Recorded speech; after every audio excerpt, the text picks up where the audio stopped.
చాలా చులకనగా జగన్ అంటే ఆడాడు పుట్టోడు, వాడెంత లక్షల కోట్లు తినేశాడు, అలాంటి దరిద్రుడు, వాడిని అట్ట చేసేయాలి ఇట్ట చేసేయాలి, చివరికి వాళ్ళ భార్యల గురించి మాట్లాడతారు. ఇవన్నీ నడుస్తుంటాయి. ఇంతకీ జగన్ అనేటువంటి వాడిని జైల్లో పెట్టాలని సోనియా గాంధీ ఎందుకు అనుకుంది? ఎందుకు సోనియా గాంధీ జగన్ గురించి భయపడింది? తన చెప్పు చేతల్లో నుంచి జారిపోతుందని జగన్ ని జైల్లో పెట్టించింది అంటే అతను శక్తివంతుడా బలహీనుడా? నెంబర్ 2, కాంగ్రెస్ గవర్నమెంట్ కేంద్రంలో రాష్ట్రంలో ఉండగా బస్తీమే సవాల్ అని చెప్పి నిలబడి ఎన్నికల్లో పోటీ చేసి మామూలు విజయం కాదు, భారతదేశంలో అంతకంటే రికార్డు ఈ రోజు వరకు ఎవరికి లేదు. ఆ స్థాయి విజయం సాధించినటువంటి వాడు ఆఫ్టరాలేనా? ఆ తర్వాత చూసుకుంటే సోనియాకి అంటే చాలు నీ మీద కేసులు ఉండవు, నీకు కేంద్ర మంత్రి పదవి ఇస్తారు అని చెప్పిన వినకుండా 16 నెలల పాటు జైల్లో ఉన్నటువంటి వాడు అసమర్థుడేనా? ఆ తర్వాతన 16 నెలల జైలులో ఉండి పార్టీ పెట్టి జైలులో ఉండి ఎన్నికల్లో రాజీనామాలు చేసినటువంటి అతన్ని నమ్మి రాజీనామాలు చేసిన ఎమ్మెల్యేలు, మరి అతను అంత తెలివి తక్కువ అసమర్థుడా? 2014లో పోటీ చేస్తే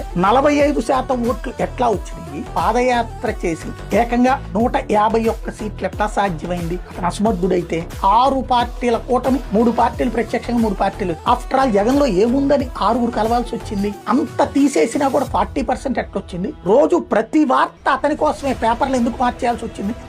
పదే చంద్రబాబు, పవన్ కళ్యాణ్ పదే పదే మాట్లాడుతున్నారు. ఎందుకని అంత భయపడేటట్టు?